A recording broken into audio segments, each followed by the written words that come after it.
Polemik curhatan pasien BPJS Yurizal hingga berakhir meninggal dunia saat menunggu antrean kamar di rumah sakit tengah jadi sorotan publik. Apalagi banyaknya komentar negatif dari para tenaga kesehatan soal curhatan Yurizal di Threads. Setelah Yurizal meninggal dunia, para nakes tersebut kini ramai-ramai mengucapkan permohonan maaf atas komentar negatif mereka. Salah satu yang jadi sorotan yakni sosok NZ, pegawai administrasi Rumah Sakit Umum Daerah Dr. Soekarjo Tasikmalaya. Belakangan diketahui NZ merupakan anak anggota DPRD Kota Tasikmalaya dari fraksi PAN Ade Lukman. Menanggapi polemik tersebut, Ade mengaku terkejut dan terpukul mengetahui putrinya menjadi sorotan publik akibat unggahan di media sosial.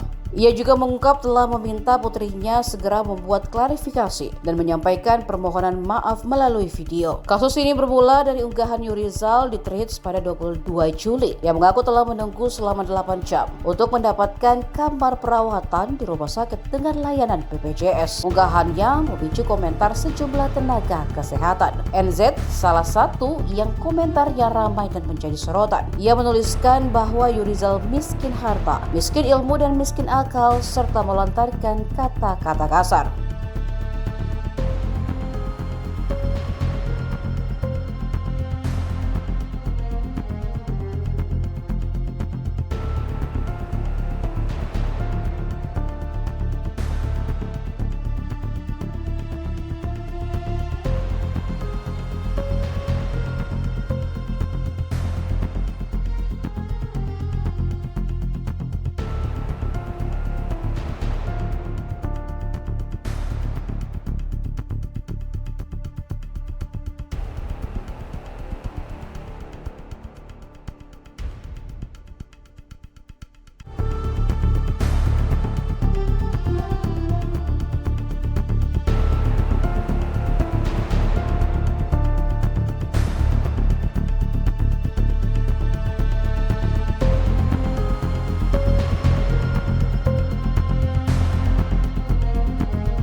Download Tribun X sekarang, menghadirkan lokal menjadi Indonesia.